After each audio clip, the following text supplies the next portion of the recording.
नमस्कार, उत्तराखंड प्राइम देख रहे हैं आप। मैं हूं आपके साथ प्रीति राय। बुलेटिन की शुरुआत करेंगे उत्तराखंड के ऋषिकेश में G20 की बैठक होगी। आगामी 25 मई से लेकर 27 मई तक बैठक होगी। बैठक को लेकर सरकार की तैयारियां पूरी हो चुकी है। बैठक के लिए विदेशी मेहमानों के आने का सिलसिला भी शुरू हो चुका है। जौलीग्रांट एयरपोर्ट पर पारंपरिक रूप से विदेशी मेहमानों का स्वागत हुआ है। तो वहीं उत्तराखंड के पारंपरिक वाद्य यंत्रों पर विदेशी मेहमान थिरकते हुए भी नजर आए।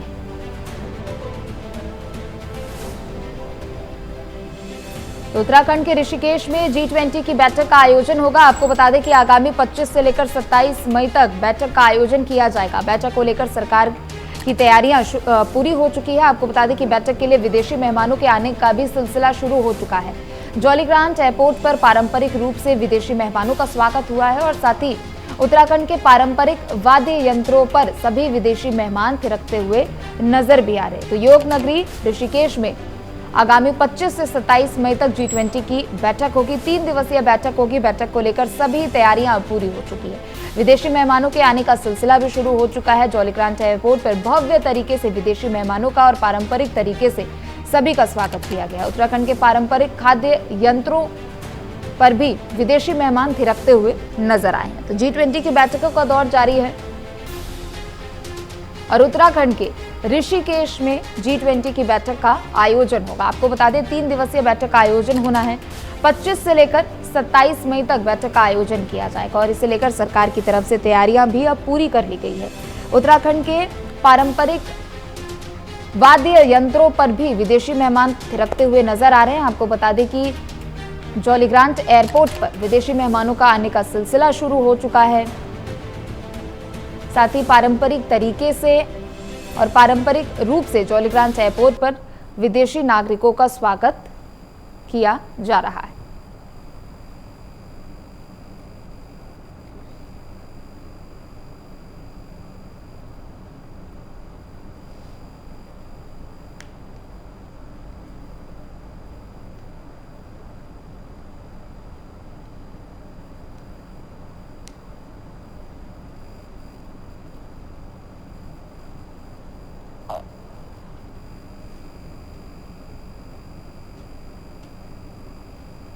उत्तराखंड के ऋषिकेश में G20 की बैठकों का आयोजन होगा। आपको बता दें कि 25 से लेकर 27 मई तक बैठक का आयोजन किया जाएगा। 3 दिवसीय बैठक का आयोजन होना है और G20 की बैठक को लेकर सरकार की तरफ से सभी तैयारियां पूरी कर ली गई है। आपको बता दें कि जौलीग्रांट एयरपोर्ट पर विदेशी मेहमानों का आने का सिलसिला भी शुरू हो चुका है और ऐसे में पारंपरिक तरीके से विदेशी मेहमानों का स्वागत भी किया जा रहा है और साथ ही पारंपरिक तरीके से स्वागत के साथ साथ सभी विदेशी मेहमान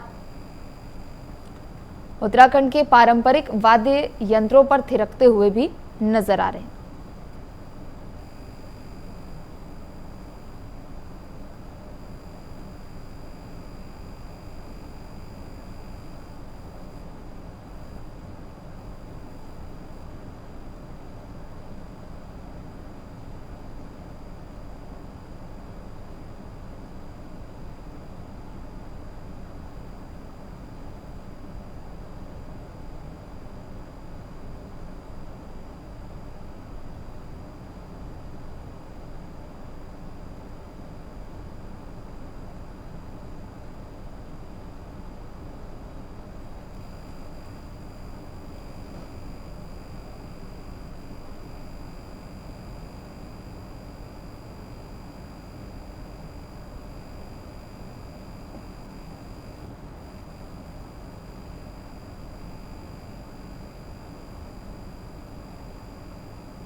बड़ी खबर आपको बता दें,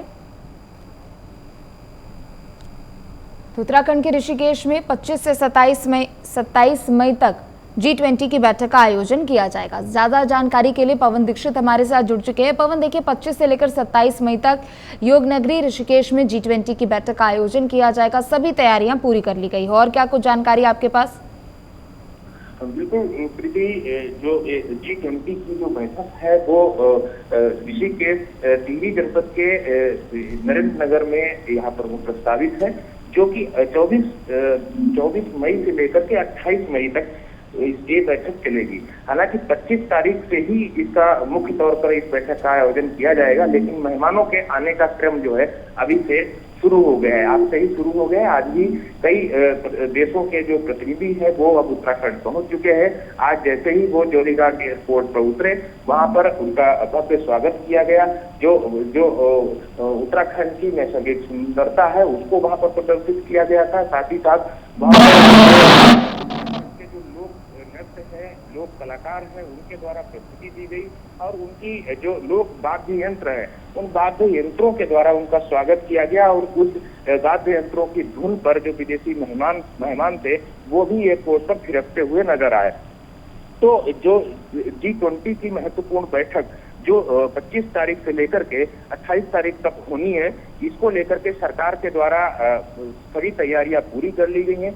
पूरी तरह से नरेंद्र नगर और मुनि की रेती, ऋषिकेश हो या फिर स्वर्ग आश्रम हो, ये सभी जगह पर वहां पर जो सुंदरता के लिए वहां पर विशेष प्रबंध किए गए हैं। साफ सफाई का पूरा ध्यान रखा गया है।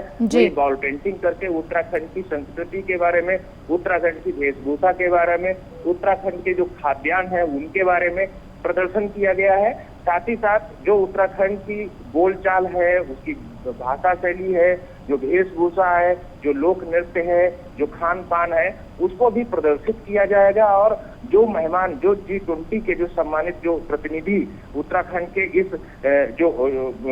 G20 सम्मेलन में प्रतिभाग करने के लिए आएंगे, उनके समक्ष प्रस्तुत किया जाएगा, ताकि उत्तराखंड की झलक दुनिया के अन्य जो G20 के देश हैं उनमें उन तक उत्तराखंड की संस्कृति के बारे में वहाँ के लोग जाने और कहाँ तक उसकी पहुँच बने। बिल्कुल, शुक्रिया पवन आपका जानकारी देने के लिए।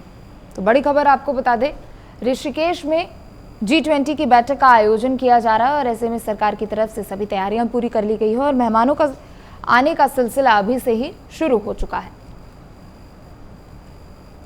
उत्तराखंड में समान नागरिक संहिता का मसौदा तैयार करने के लिए गठित विशेषज्ञ समिति 24 और 25 मई को यहां विभिन्न आयोगों और राजनीतिक दलों के प्रतिनिधियों के साथ बैठक आयोजित करने के साथ ही लोगों से जनसंवाद भी करेगी। समान नागरिक संहिता विशेषज्ञ समिति के अपर सचिव प्रताप सिंह शाह ने यहां बताया कि प्रदेश में रहने वाले नागरिकों के लिए समान नागरिक संहिता तैयार करने के लिए गठित समिति 24 मई को प्रदेश के विभिन्न आयोगों के साथ बैठक करेगी। इस दौरान इस समिति का जनसंवाद कार्यक्रम भी होगा और अगले दिन समिति विभिन्न राजनीतिक दलों के प्रतिनिधियों के साथ विचार विमर्श भी करेगी।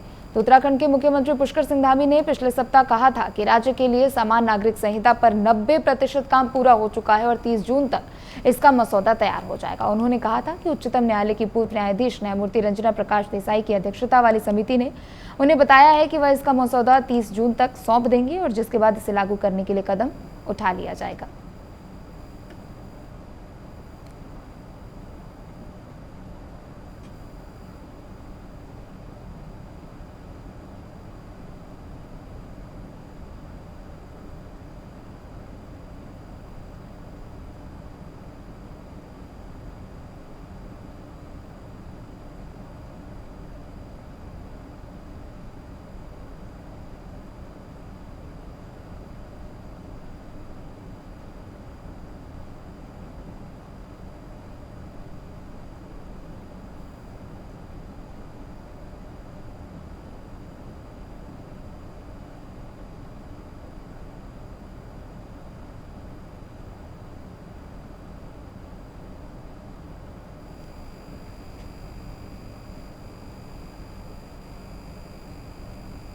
तो उत्तराखंड में समान नागरिक संहिता को लेकर 90% तक काम पूरा हो चुका है और ऐसे में 30 जून के बाद इसे लागू भी किया जा सकता है। आपको बता दें कि जो भी कानूनी प्रक्रियाएं हैं उसे लेकर पूरी तैयारी कर ली गई है और इस दौरान लोगों से जनसंवाद भी किया जाएगा।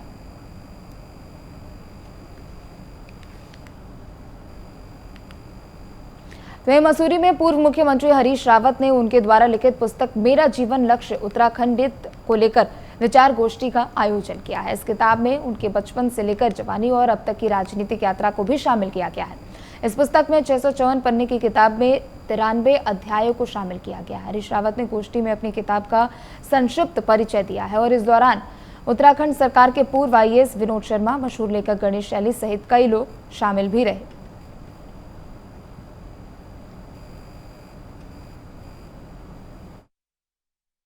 इसको इंट्रोड्यूस करने के लिए मैं आज मसूरी आया हूँ और मैंने तय किया है कि मैं उत्तराखंड के सभी प्रमुख क्षेत्रों में प्रमुख लोगों के बीच में अपनी इस पुस्तक को इंट्रोड्यूस करूँगा कि आखिर उत्तराखंडियत है क्या।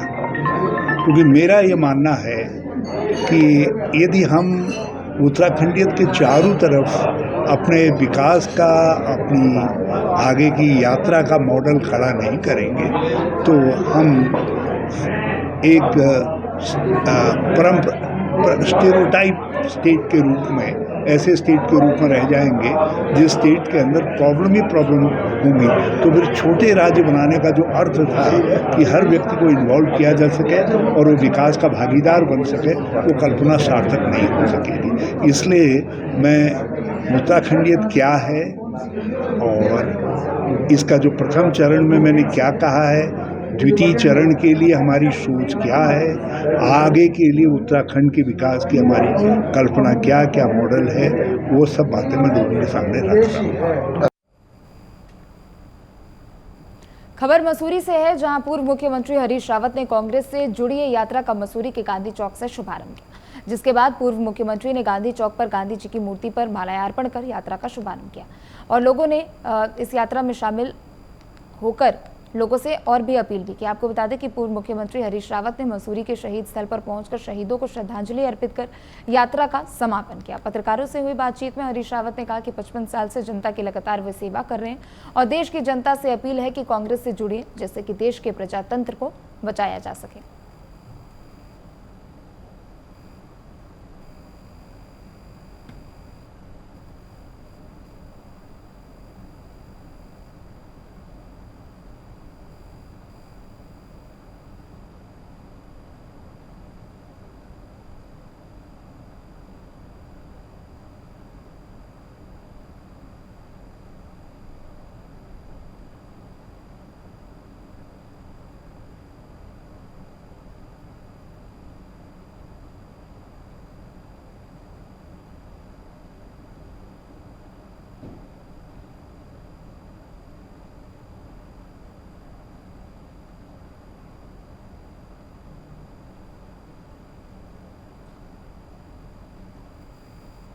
भी अपनी महत्वपूर्ण भूमिका है और एक 55 साल से लोकतंत्र के सेवक ने और उत्तराखंड के सेवक ने अपने लोगों से अपील की है कि कांग्रेस से जुड़िए, कांग्रेस को ताकत दीजिए, उसके कार्यक्रमों में भाग लीजिए ताकि देश की प्रजातंत्र की गाड़ी ठीक से चल सके। कमर कसेंगे कब वक्त आएगा।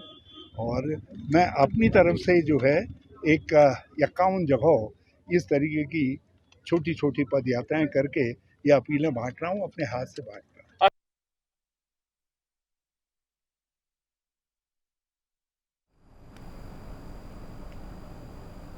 खबर मसूरी से है, जहां पूर्व मुख्यमंत्री हरीश रावत ने कांग्रेस से जुड़ी यात्रा शुरू की और इस दौरान लोगों से भी इस यात्रा से जुड़ने की अपील की है।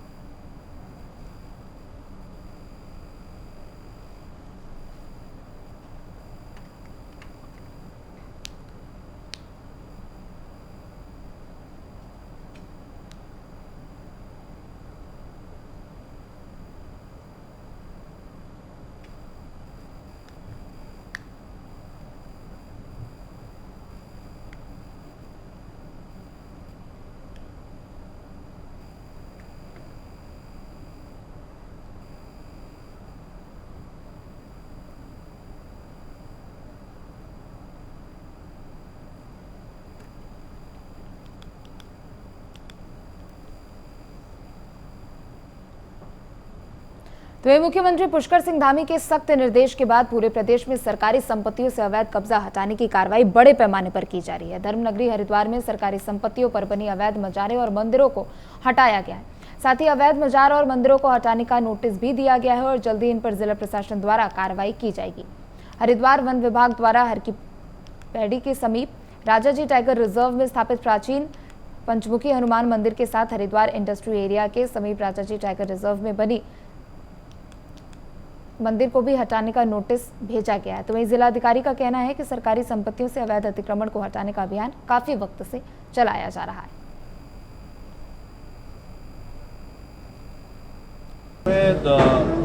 ये अभियान काफ़ी दिनों से चल रहा है और उसको कंटिन्यूशन में लाना है। जिन लोगों ने सरकारी संपत्तियों में अवैध रूप से निर्माण कर रखा है, कब्जा कर रखा है, उनको हटाया जाना है। और साथ ही साथ आज ये भी डायरेक्शन हम लोग को मिले हैं कि आउटसाइडर जो ज़मीनें यहाँ पे खरीदेंगे तो उनका पहले हम लोग वेरिफिकेशन करने के बाद ही आप उनका रजिस्ट्री वगैरह करें। देखो, मेरा विचार तो ये है, यदि मंदिर, मस्जिद, दरगाह यदि नेशनल हाईवे पर आ रहे हैं तो जैसे मुसलमानों के धर्म के अनुसार मुसलमान जैसे कहीं दूसरे प्रतिष्ठित करें, हमारे हिंदुओं में प्रायश्चित करके अच्छे विद्वानों से लेकर के उनको सरकार जगह दे और उनको मंदिर को वहां स्थापित करे तो हमको कोई दिक्कत नहीं, क्योंकि नेशनल हाईवे का मसला है। रही बात कि अब ये देखेंगे कि मंदिर कितना पुराना है। मान लो कोई बहुत पुराना मंदिर है तो हमने देखा है कहीं कहीं रेलवे लाइन भी घूम जाती है धीरे धीरे और हाईवे भी घूम जाते हैं धीरे। पुराने मंदिर हैं और क्या नाम है, सिद्ध मंदिर है जहां पे भक्तों की मनोकामना पूरी होती है। तो जो मैं इस पक्ष में नहीं हूं, तो रोड को सब चीज आजकल संभव है, हाईवे आराम से घूम जाएगा और रेलवे भी घूम जाती है। मैंने दोनों रेलवे के पटरियों के बीच में मैंने उसको ग्वालियर से आगे मैंने देखा है, एक मजार है वहां पर ट्रेन भी घूम जाती है। तो रोड तो आसानी से घूम जाएगा, लेकिन जहां पे हनुमान मंदिर है, जैसे कि शिव परिवार है, तो उसकी प्रायश्चित करके अच्छे विद्वानों से प्रतिष्ठित कर दूसरी जगह सरकार शासन की जगह देके।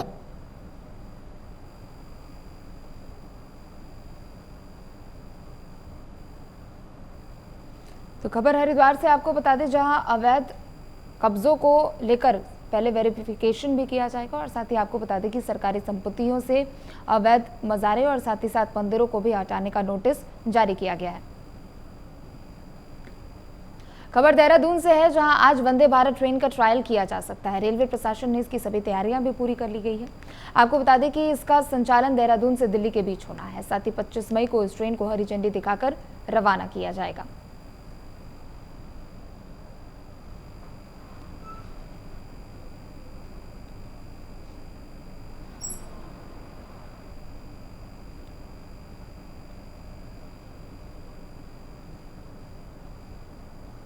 तो खबर देहरादून से आपको बता दें, जहां वंदे भारत ट्रेन का आज ट्रायल किया जा सकता है, इसे लेकर सभी तैयारियां भी पूरी कर ली गई है। और ऐसे में आपको बता दें कि देहरादून से दिल्ली के बीच वंदे भारत ट्रेन का संचालन किया जाएगा और 25 मई को इसे हरी झंडी दिखाकर रवाना किया जाएगा।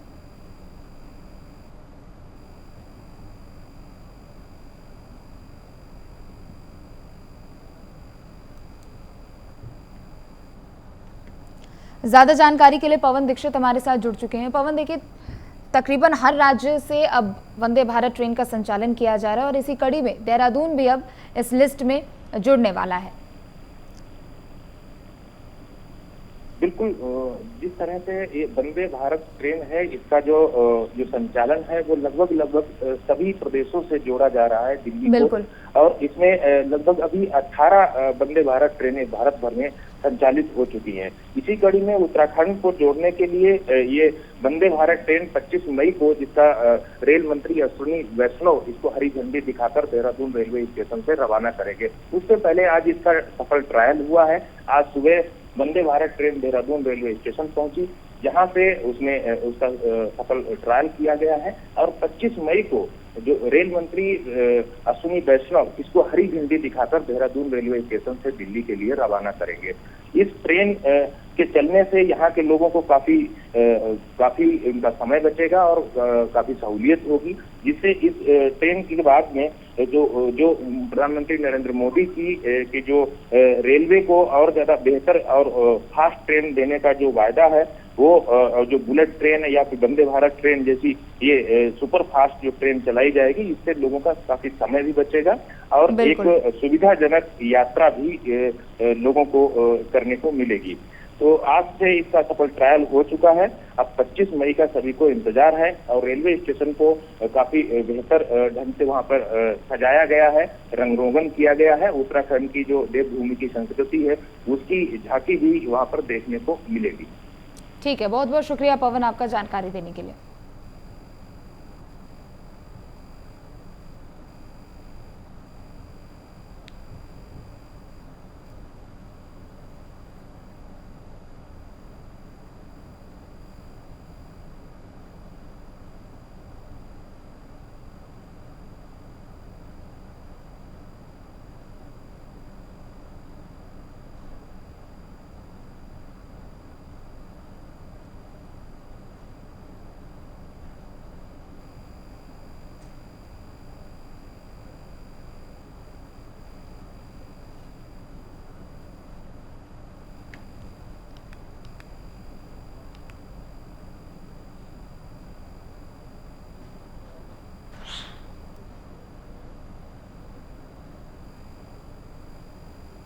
इसी बीच बड़ी खबर आपको बता दें, जहां जड़ी बूटी विकास में 6 करोड़ रुपए खर्च होंगे। 5 करोड़ रुपए से हर्बल मिशन बोर्ड, 1 करोड़ रुपए से टेस्टिंग लैब बनेगी, तो वहीं किसानों को जड़ी बूटी उत्पादन से जोड़ा जाएगा। तो बड़ी खबर आपको बता दें, जड़ी बूटी विकास में 6 करोड़ रुपए का खर्च आएगा, 1 करोड़ रुपए से टेस्टिंग लैब का निर्माण कराया जाएगा, तो साथ ही किसानों को जड़ी बूटी उत्पादन से भी जोड़ा जाएगा। तो देहरादून में जड़ी बूटी विकास में तकरीबन 6 करोड़ रुपए खर्च होंगे।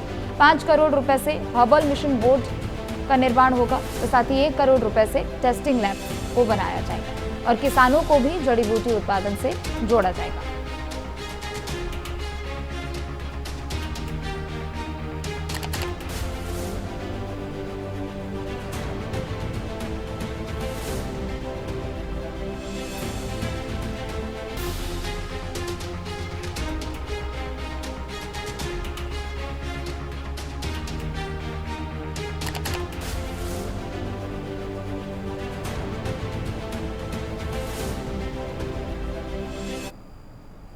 तो वहीं देहरादून में आज मौसम बदलने की संभावना जताई गई है। आपको बता दें कि इसे लेकर मौसम विभाग ने येलो अलर्ट भी जारी किया है। साथ ही 24 और 25 मई को बारिश का ऑरेंज अलर्ट जारी किया गया है।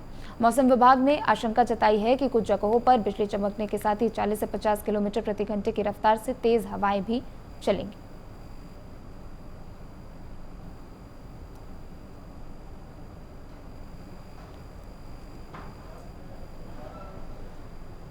तो इसी बीच एक और बड़ी खबर आपको देहरादून से बता दें, जहां नौकरशाहों को जून से पहाड़ चढ़ाएगी सरकार। अपर मुख्य सचिव, प्रमुख सचिव और सचिव स्तर के अधिकारी जिलों के भ्रमण का कैलेंडर जारी करेंगे। आपको बता दें, कैलेंडर के हिसाब से अधिकारी साल भर में 15 दिन जिलों के भ्रमण करेंगे। आपको बता दें, भ्रमण के दौरान अधिकारियों को दुरुस्त गाँव में रात्रि विश्राम भी करना होगा। अपर मुख्य राधा रतूड़ी आनंद वर्धन हरिद्वार का तिमाही आधार पर भ्रमण करेंगे और साथ ही सचिव नियोजन और मीनाक्षी सुंदरम ने इस संबंध में आदेश भी जारी कर दिया है और अधिकारी जिलों का भ्रमण करने के 1 सप्ताह के भीतर भ्रमण की रिपोर्ट भी शासन को सौंपेंगे।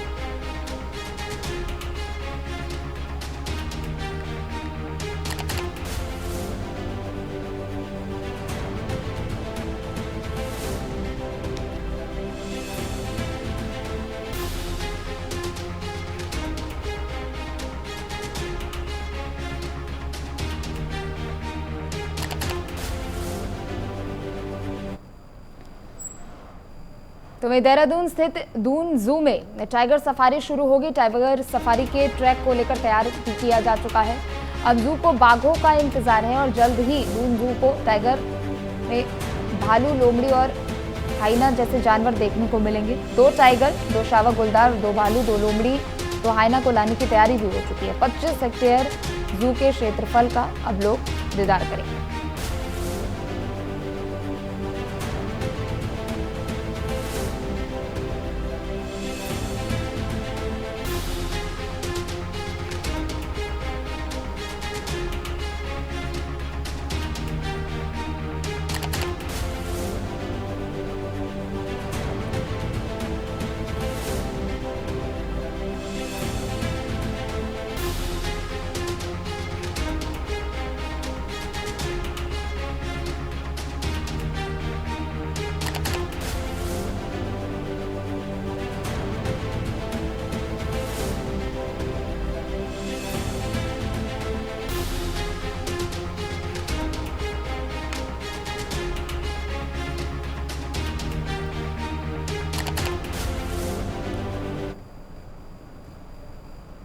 तो देहरादून में धार्मिक स्थलों में काम कर रहे बाहरी लोगों का अब सत्यापन होगा। मुख्यमंत्री पुष्कर सिंह धामी ने अधिकारियों को निर्देश दिए हैं। दूसरे राज्यों से आकर जमीन खरीदने वालों का भी सत्यापन होगा। राज्य में अतिक्रमण न रोकने वाले अधिकारियों पर भी कार्रवाई की जाएगी। तो मुख्यमंत्री पुष्कर सिंह धामी ने सख्त निर्देश दिए हैं। दूसरे राज्यों से आकर जमीन खरीदने वालों का सत्यापन होगा और राज्य में अतिक्रमण न रोकने वाले अधिकारियों पर भी कार्रवाई होगी। तो देहरादून में धार्मिक स्थलों में काम कर रहे बाहरी लोगों का सत्यापन किया जाएगा।